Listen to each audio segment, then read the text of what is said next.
Thanks, Supriya. I've never had such a great introduction in my life. So, there's always a first, right? Just go ahead. Good afternoon, everyone. I would like to start by acknowledging the traditional owners of the land on which we stand today. I'd also like to thank and pay respect to their elders, past, present, and emerging. Every challenge in life has a positive side, has an opportunity attached to it. Back in the March 2020, when this pandemic hit, the international students were obviously one of the worst hit bunch by this. They were locked down at home, and I don't need to tell what sort of distress and pain that you have all been through. You all know that better than anybody else. That was the time when, and I think it's already been covered by Phil, by Mr. Kelly, by Supriya, is that is the time when ISWA started doing a weekly virtual forum to really understand what is the reality. Okay, we are doing all the hearsay, we are finding out from the paper and from the media, but what is it that's going on the ground? So we started doing this weekly forum where some of you, I can see the faces, you started joining to these forums, particularly some of the student leaders, some of the seniors from the various universities. I can see those faces here today. You started speaking on behalf of the students. You started landing the right issues. You started, I remember one of the students was actually crying in that forum in one of the early days, is that it's the distress and the pain that you all have been going through. When Supriya said is that great things about me stepping up and I stepping up as a leader, it's nothing to do with me. I think it's about the empathy. It's about, because we just happened to be in that forum. It was quite obvious. If you are in the forum, you always feel a punch on your gut that you must stand up and do something. Phil was in that forum as well, and Phil is a great friend. So those conversations were kind of a awakening call for us, is that we must do something around that. So obviously all the universities and state governments, they all stepped up pretty quickly. A lot of good things started happening, a lot of grants and assistance started happening, but it was all evolving so quickly and so fast, and within a few weeks time frame, there was a gap between the demand and supply. There was not enough. There was just not enough about the assistance that was being provided at that point in time. So ISWA, as the umbrella body of all Indian religion associations, we were able to quickly put together a historic memorandum of understanding between 50 Indian organizations in Western Australia, in a collaboration effort with ISWA Australia, which is an Eastern Australian charity organization. We put together a memorandum of understanding, and we went for a massive joint community-driven fundraising effort, in addition to everything else, like free grocery, medical services, yoga, mental well-being. But we also realized that the people need money as well.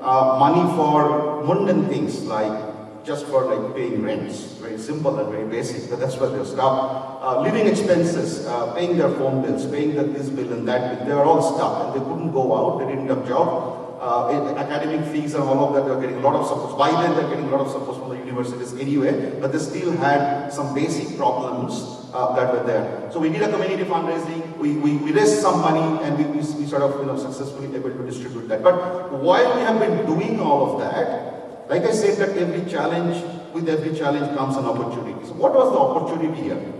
The opportunity here for me and for the ISWA team was actually to be on the ground. To be on the ground with the students, to actually speak to them, to break the unseen wall that has been there between the international student community and relatively more stable and settled Indian diaspora here, like fortunate ones like myself. We've been here, we've got a good job, big house, big car, happy family, happy faces. And we all network between ourselves. We've got Diwali Mela, we've got so many big events happening, and we think that the whole world is great, right?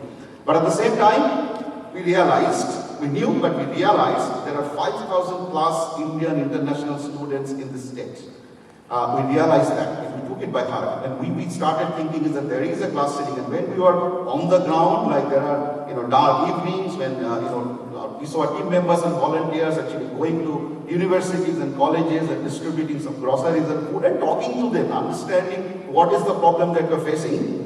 It wasn't so much about the COVID assistance. It was more about realizing a gap that I think we have not reached so well in the past, and this is what I call the opportunity. And hence, ISWA Student Wing was born. So we decided is that this is a good time because we have gone we have gone very close to the students, we somehow understand the problems they face. Why don't we just take it past the pandemic? Pandemic will be over one day, but this is an opportunity to properly cement it in terms of a platform which will live much beyond COVID, when people will forget about COVID, but the student wing will be here to stay. So that is why student wing was formed. So what is ISWA Student Wing? I'll probably just give a little bit of clarification on what exactly it is meant for. So ISWA, I think Supriya mentioned that very early on in the vision and mission of ISWA. So widely speaking, it is to support the Indian diaspora here, to help uphold our cultural and ethnic specialties, but at the same time, help our people get integrated to the wider Western Australian and Australian community. Be a responsible and a good Australian citizen when the time comes.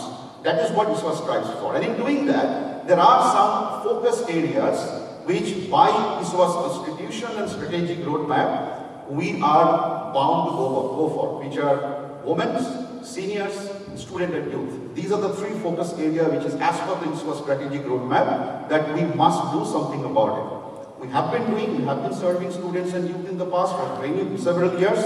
We just didn't have probably the thread that could put everything, stitch everything together. So that is what the student wing, it is the platform which is now being officialized and formalized, which is being laid, and probably you would appreciate that more when we actually, towards the later part of the event, call all the student leaders on stage and really be amazed.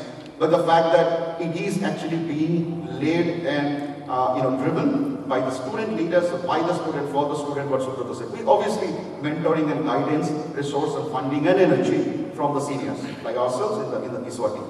So that's what ISWA Student Wing is all about. The question probably might be wondering then, why? Here is the what. Why ISWA Student Wing? Each and every university, all the big four, 5 universities and the colleges, they have some sort of Indian body in them. We've got Samskriti in UWA, we've got Marduk Indian Society, such a great society. We've got the same in Kartin and we've got same in ECU as well. So what is it different? We also got universities providing so many mentorship and job readiness and all of these brilliant initiatives. Why then student wing? I think it is to complement everything that is happening. It is to complement, it is to make 2 + 2 5. It is to bring the community touch to this. I think the only gap that I see, it's not about anything else, it's not about funding, it is not about academic support, because believe me, all the students, you are in good hands. You are studying in some of the best universities and colleges in the world. You are in good hands. You from the academic perspective, from the financial perspective, you've got one of the best state and federal government here taking care of the COVID, which is not the case in many countries in the world. So that's not the problem. Problem is that there's a little bit of community touch. Again, going back to the handing down versus handing up feeling. I think the community touch is what ISWA is offering on the plate, and that is integrating and collaborating with everything else is possible. That's why we believe that's a very strong collaboration point with StudyPath, very strong collaboration point with all the student leaderships and bodies in all universities and the administrations. Together, we from our perspective bring the community side of it. And I'll explain a little bit what I mean with the community side of it. So ISWA is a big body of 80 plus Indian origin associations, 80, not 18. So that covers Indian origin associations from all parts of the world. You probably have heard about unity in diversity is a specialty in India, which is true, right?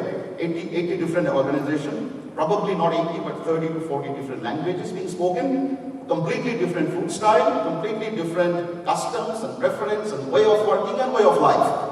Now, obviously, when these 5,000 people, 5,000 students are coming from India, they're coming from some part of India, so some way or the other, they're actually connected to one or more of these 18 organizations.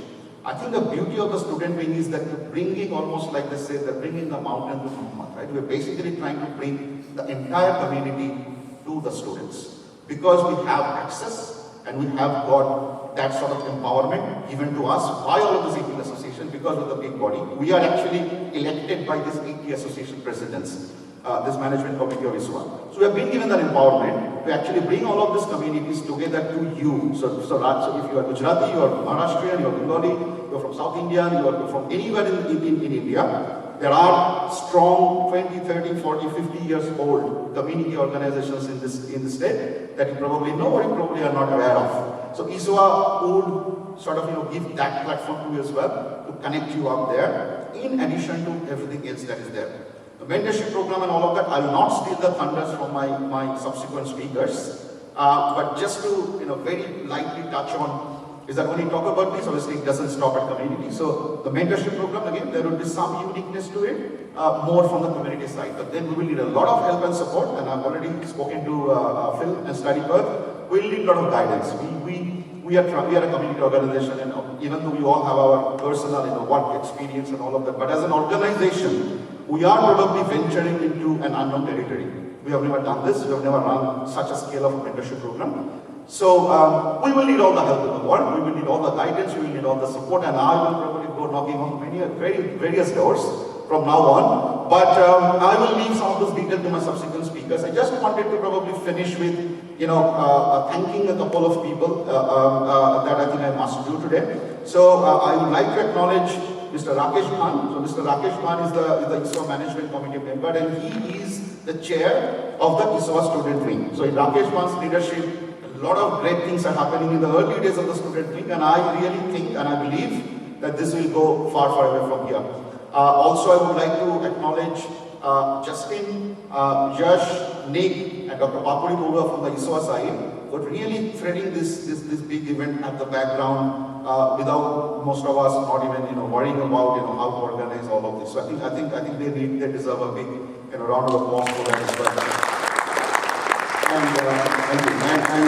just last but not the least, obviously my heartfelt gratitude and thanks to all the dignitaries here. Your presence here really make us feel really special. We did not, when we thought about this event, we did not really know that how high we can fly, but I must say that we are flying pretty high today. Thank you very much.